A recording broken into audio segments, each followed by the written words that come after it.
Deus que nós servimos, ele não atende a nossa agenda, ou senão, ele não está preso em um modelo que nós criamos, fizemos uma silhueta e falamos, Deus, entra nessa caixa e faça o que eu quero. Falaremos nessa manhã sobre um convidado que não pode faltar no nosso intercâmbio, no nosso lar, na nossa família e muito menos no nosso casamento. Vamos juntos? 3 dias depois, houve um casamento em Caná da Galileia, achando-se ali a mãe de Jesus. Jesus também foi convidado com os seus discípulos para o casamento. Tendo acabado o vinho, a mãe de Jesus lhe disse, eles não têm mais vinho. Mas Jesus lhe disse, mulher, que tenho eu contigo?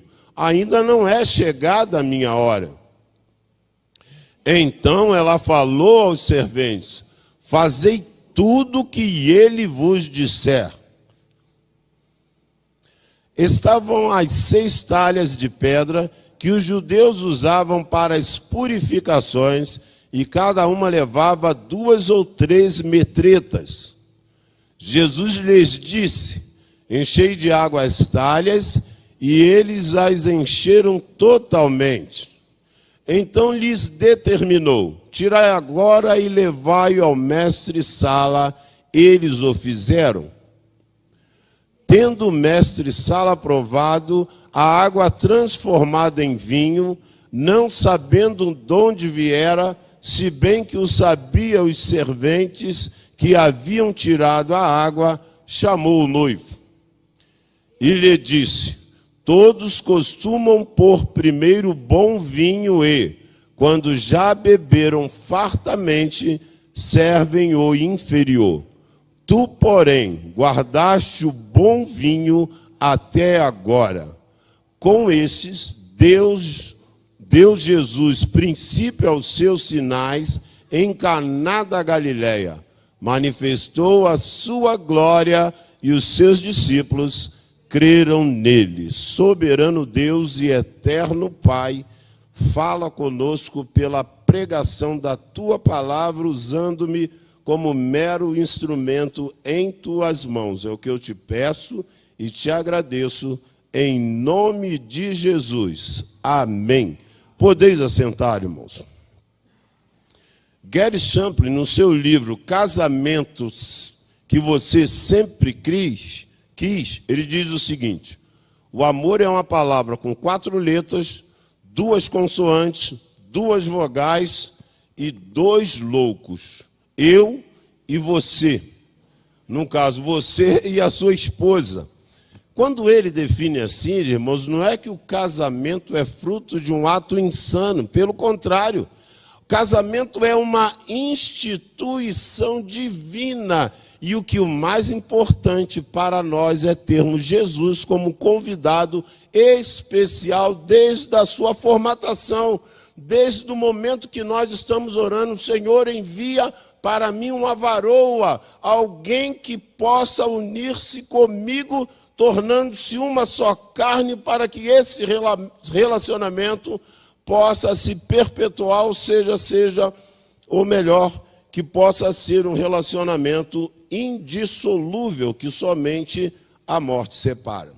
A Bíblia diz que depois de 3 dias, houve um casamento no local chamado Caná da Galileia. A mãe de Jesus, a Bíblia não diz que é Maria, mas diz que ela estava presente. Provavelmente omitiu o nome para que não houvesse confusão por conta de haver outras Marias. Porém, nós vamos entender que há uma probabilidade de Maria ser íntima dessa família e, consequentemente, por ser também uma localidade pequena, foi também convidado Jesus e os 6 discípulos. Até o momento, Jesus ainda não constituiu todo o colégio apostólico e temos ali a possibilidade também de ser o local onde Natanael vivia e com a probabilidade de Jesus ter sido convidado por estar discipulando a Natanael. Independente da razão, irmãos, e a Bíblia não cita sequer o nome do casal, deixando muito claro que mais importante de qualquer um relacionamento é que o Senhor faça parte desse relacionamento como um convidado especial, que não pode estar fora. Jesus deixa claro que as suas características se opõem até mesmo do outro profeta, no caso João Batista, que não tinha talvez um contato muito próximo com a sociedade, mas Jesus ele estava naquele instante participando de uma festa judaica, celebração de um casamento que levava uma semana, irmãos. Se está ruim para a gente hoje, quando nós casamos ou os filhos casam, sustentar por uma noite, 4 horas, uma festa, que dirá naquela época. Era uma semana, gente bebendo, gente comendo, gente entrando e gente saindo. E naquele momento, irmãos, nós vamos entender que Jesus está fazendo parte. Só que daqui a pouco ele é surpreendido por Maria, que vai dizer para ele: eles não têm mais vinho. O vinho aqui está relacionado simbolicamente como alegria. E aqui, quando ela vai passar isso para eles, certamente que aqui há uma possibilidade de ser a oportunidade para Jesus demonstrar, evidenciar que não tinha mais o vínculo com Maria no sentido de obedecer aquilo que ela desejava que ele fizesse, mas sim a agenda de Jesus é feita pelo Pai, ou seja, a agenda divina de Jesus é obedecer ao Pai que o havia enviado para realizar a obra que só ele poderia realizar. E esse é o momento também que há uma ruptura, que ele agora está deixando muito claro a sua deidade, ou seja, a sua parte divina. Sinais aqui está relacionado com o primeiro milagre que ele, Jesus, estará operando. E ele diz isso de forma muito clara para Maria, dizendo: ainda não é chegado a minha hora. Jesus aqui, irmãos, ele é o filho com a mãe terrena, porém com o Pai divino. E como Pai divino, ele tinha como observância entender a vontade de Deus para a sua vida. E ele fala que não é chegado a minha hora. Põe aí, por favor, Gálatas capítulo 4, verso 4, irmãos. O Kairos é diferente do Cronos. O Kairos é o tempo pleno de Deus. O Cronos é data, como nós celebramos aqui, irmãos, que no dia 10/5/2024 completaram mais um ano, mas tanto na primeira quanto na segunda vinda nós não podemos precisar quando ele virá, e aqui a Bíblia diz quando ele veio. Vamos juntos? Vindo, porém, a plenitude do tempo, Deus enviou o seu Filho, nascido de mulher, nascido sob a lei. A agenda de Deus é divina e não humana. Nenhum pastor pode dizer que a segunda-feira é para receber o Espírito Santo, que a terça-feira haverá cura, que na quarta-feira o Senhor vai abrir porta de emprego. É Deus que vai ordenar, coordenar e com precisão, com exatidão, determinar o tempo que as coisas hão de acontecer na vida de Jesus, assim como também em nossas vidas. Ou seja, o Kairos é o tempo pleno de Deus para a realização de um milagre, até mesmo nas nossas vidas.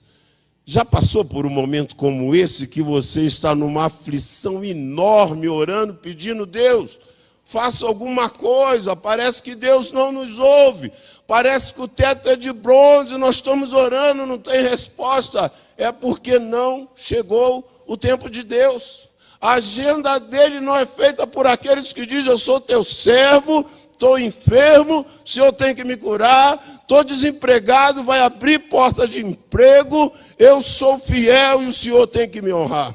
Irmãos, quando a agenda de Deus é feita pelo homem, tem alguma coisa errada. Não tem Kairos, não tem exatidão, não tem precisão, porque Deus não é comandado pelo homem. É os céus que comandam a terra, e não a terra que comanda os céus. É Deus que determina o tempo certo para que o milagre aconteça em nossas vidas. E talvez o milagre que nós estamos buscando, ele não aconteça, e nós estamos desprezando o maior de todos os milagres, que é ter vida transformada pelo poder do nome do Filho daquele que veio para fazer e obedecer à vontade do Pai. Irmãos, nenhum de nós somos adeptos da mariolatria. Pelo contrário, nós temos convicção que a nossa adoração única e exclusiva é ao nosso Deus. Mas eu, como pastor, me sinto com propriedade, com autoridade de dizer para os irmãos: obedeçam a Maria. Obedeçam a Maria, somente no verso 5. Põe aí, por favor, verso 5. Somente nesse verso, irmãos. Perdão. Evangelho de João, capítulo 2, verso 5. Desculpa. Vamos ver isso. Vamos juntos? Então ela falou aos serventes: fazei tudo que ele vos disser. Esse é o mandamento bíblico que nós precisamos obedecer a Maria sem ter mariolatria, ou seja, ela está dizendo: vocês façam tudo que Jesus vos mandar, obedeçam a voz do Senhor. Ela está entendendo que está indo além de um filho terreno, ela está diante de Deus, ela está diante daquele que pode operar o milagre. E ela está dizendo o seguinte: faça tudo o que ele vos disser. Aqui, irmãos, nós temos a compreensão que ela vai receber uma resposta que parece que ele não vai agir, mas ele está deixando claro: eu vou fazer aquilo que o meu Pai está mandando, obedecendo ao Senhor.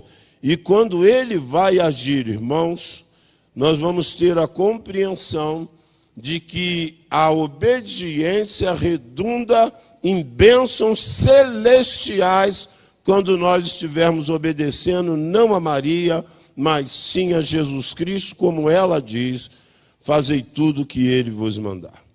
A Bíblia diz, irmãos, que o vinho acaba e havia 6 talhas da purificação. Para que era usado? Essa entrada e saída tem uma lei cerimonial que determinava que as pessoas usassem essa água para lavar as mãos e também alguns utensílios. Cada uma dessa, a unidade de medida aqui é metreta. Não é mutreta, não, é metreta, não é? E essa metreta, ele fala que tem entre 2 e 3 metretas cada uma dessas talhas. Para alguns, essa unidade de medida vai dar 30 ou 40 litros. Se for 40, 3 metretas, 120 litros. Na versão Almeida atualizada, ele diz em torno de 100 litros. Vamos considerar, então, 6 talhas, cada uma sendo completas com 100 litros. Nós temos 600 litros de água para purificação. E aqui vai acontecer um fato marcante, que essa água, ela está, na verdade, está relacionada com cerimonial judaico, ou seja, um preceito do Antigo Testamento. E quando essa água ela é transformada em vinho, se na lei a água está relacionada àquilo que é um cerimonial judaico, na graça o vinho vai simbolizar aquilo que Deus estaria fazendo por nós na cruz do Calvário, através do seu Filho Jesus, quando o seu sangue seria derramado em favor de cada um de nós. A Bíblia diz, 1 de João 1,7, que o sangue de Jesus Cristo, seu Filho, nos purifica de todo pecado.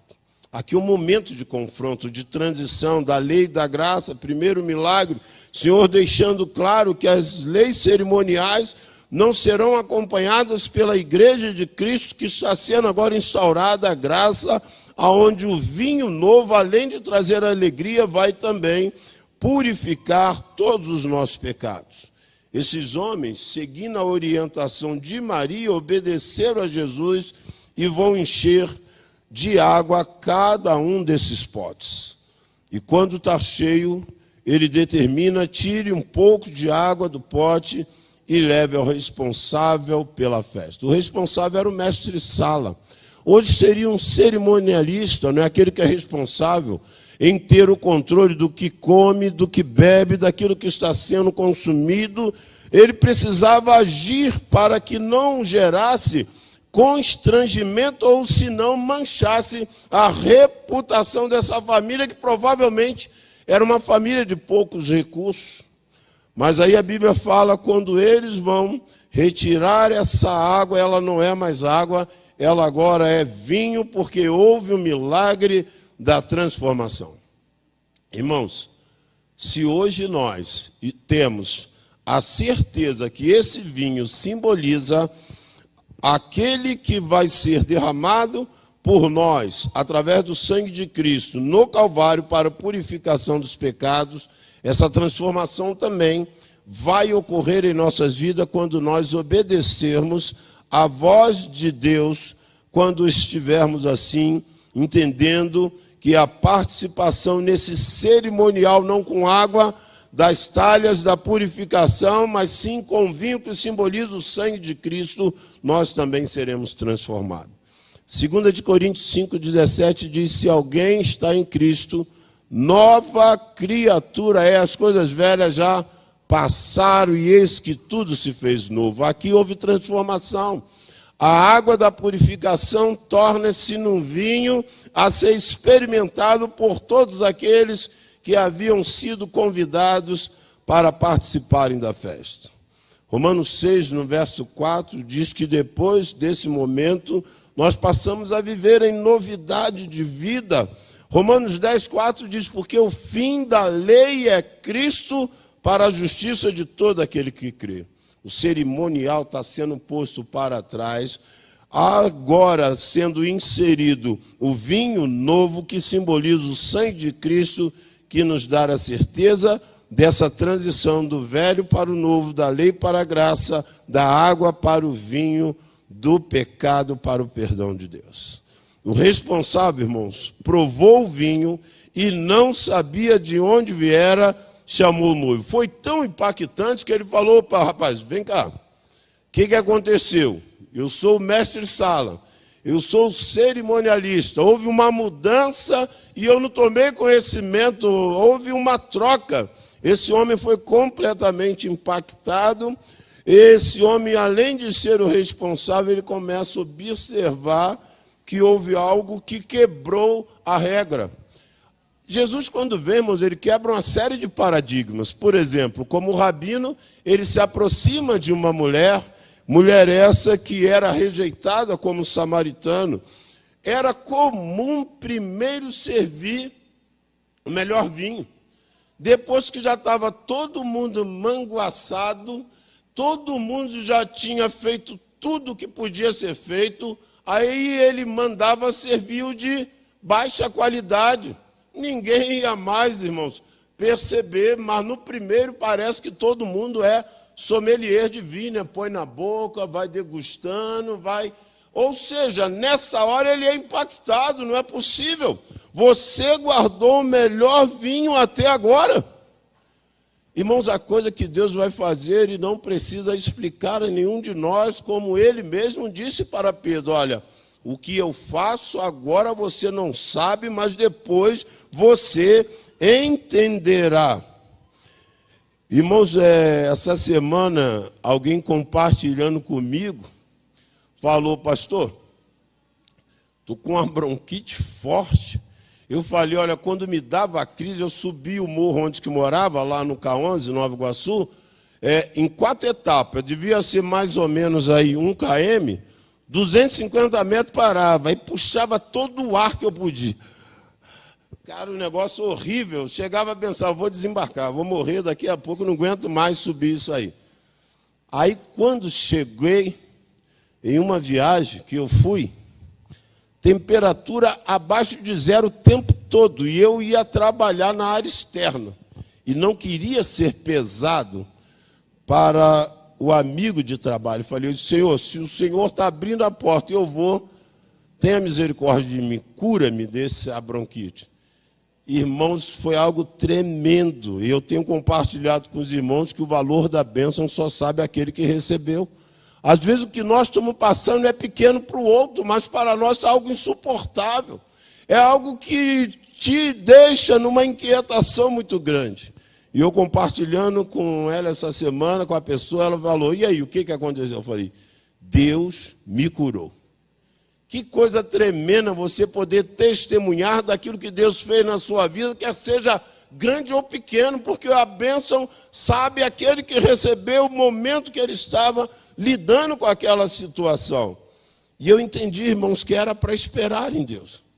Eu cheguei em alto mar, peguei tudo que eu tinha levado, às vezes fico com dificuldade de compartilhar, que eu não quero motivar ninguém a fazer isso, mas tudo que eu tinha, eu larguei no mar. Falei, Senhor, entendo que o Senhor operou milagre. Nunca mais, tem mais ou menos 30 anos aí, Deus tem me dado a bondade. Fico resfriado, doente como qualquer um outro, mas desse mal não tenho sido alcançado. Sabe por quê, irmãos? Porque o melhor de Deus, ele vai vir no tempo de Deus. O mestre Sala não está entendendo, cara, esse vinho aí top. Esse vinho era para servir no início, tu quebrou todo o protocolo. Você não seguiu o paradigma, o modelo que nós usamos, porque ele é Deus. O Deus que nós servimos, ele não atende a nossa agenda, ou senão, ele não está preso em um modelo que nós criamos. Fizemos uma silhueta e falamos, Deus, entra nessa caixa e faça o que eu quero. No verso 11, irmãos, diz assim, Caná da Galileia deu início aos seus sinais e os discípulos creram nele. Irmãos, ele é Deus. E quando ele opera milagres, ele tem como propósito maior, que assim como ocorreu com os discípulos, que nós creiamos que ele é Deus, quem se aproxima dele creia que ele é poderoso para fazer além do que pedimos, ele pode também desejar sobre nós ou dispensar sobre as nossas vidas bênçãos vindas dos altos céus. Por isso, convidado especial, irmãos, não pode ficar fora da nossa família, do nosso casamento, nos nossos relacionamentos, dos nossos negócios. Por isso, convidado especial, ele pode restaurar a alegria do casamento. Imagina, casado, passando uma vergonha enorme, a cidadania ali pequena, as pessoas iam falar, pô, esse noivo me chama uma semana de festa, acabou o vinho, não tem mais nada, e agora o que vai acontecer? E Deus vai estar restaurando a alegria do casamento, trazendo algo novo, impactante, que transformou aquele local, aquelas pessoas e, sobretudo, impactou ao mestre Sala. O convidado especial pode operar um milagre em nossas vidas. Irmãos, há vidas que precisam do milagre de Deus, não necessariamente de uma cura, mas de uma transformação miraculosa que só Ele pode trazer. Na nossa vida, no nosso casamento, no nosso relacionamento. Havia um ébrio em que alguém perguntou para ele o que ele entendia dessa passagem. Ele falou, cara, eu não entendo muita coisa. A Bíblia diz que Deus transformou água em vinho, eu creio. Além disso, eu posso testemunhar. Ele transformou a vida de um ébrio que era minha em agora um marido e um pai que se dedica ao máximo para cuidar com dignidade da sua própria família. Ele transformou um homem que andava na rua tropeçando em alguém agora que anda de pé diante de Deus e da sociedade, porque ele mudou a minha vida. Ele, inclusive, mudou a vida de um ébrio, o transformando num pregador. Aquele homem agora era um pregador do Evangelho e ele está testemunhando do milagre que o Senhor operou na sua vida, como fez também, transformando a água em vinho. O convidado especial exige, requer de nós obediência, pois isso vai redundar em bênção. Maria falou, fazei tudo que ele vos ordenar. Os serventes fizeram tudo, encheram as 6 talhas, 600 litros, e o milagre foi operado. Há coisas que para ocorrer um milagre nós precisamos fazer a nossa parte. Não é que o Senhor não poderia encher por um milagre aquela história, mas ele deixou que o servente fizesse o trabalho que a eles competia para que ele pudesse fazer o que os homens não podiam fazer. Convidado especial, você pode, na verdade, ser como aquele mestre-sala, impactado pela transformação que Jesus pode operar nas nossas vidas, na igreja e, sobretudo, na nossa família. No mês de maio, que é o mês da família, talvez seja um dos meses que nós mais nos dedicamos em orar, em investir na nossa família. Que Deus nos abençoe, irmãos, para que isso não ocorra somente no mês de maio, porque esse Deus, através do seu Filho Jesus, pode operar milagres de janeiro a dezembro, pode operar milagres 30 dias por mês, 7 dias na semana, 24 horas por dia. Porque para Ele não há limite. Para Ele precisamos entender: o seu tempo é diferente do nosso, mas nós precisamos continuar crendo que o milagre pode mudar, transformar vidas, casamento e, sobretudo, transformar vidas, como Ele transformou a água em vinho. Feche os seus olhos, por favor, vamos orar ao nosso Deus, pedindo a Ele que nós estejamos aptos, prontos a obedecer tudo que Ele nos mandar, na certeza de que, quando fizermos a nossa parte, estamos permitindo que o milagre de Deus ocorra em nossas vidas. Soberano Deus e eterno Pai, graça nós te damos nessa manhã, porque nós cremos que esse primeiro milagre de Jesus que ocorreu em Caná da Galileia, durante a celebração do casamento, o Senhor pode também realizar milagres no início, no meio, durante o período de toda a nossa existência e, sobretudo, no seio da nossa família, restaurando lares, casamento, operando transformação de vidas, ó Deus, porque nem todos os lares servem ao Senhor. E por isso nós te pedimos, ó Pai, que em nome de Jesus, o Deus do milagre, o Deus do impossível, continue agindo em nossos lares, na nossa família, para restaurar, para nos surpreender e nos impactar por aquilo que o Senhor pode fazer mediante a obediência à palavra de Deus. Seja conosco a cada dia, nos guardando, nos livrando de todo o mal e abençoando nossos lares e as nossas famílias. Tudo isso nós te pedimos e desde já te agradecemos em nome de Jesus. Amém.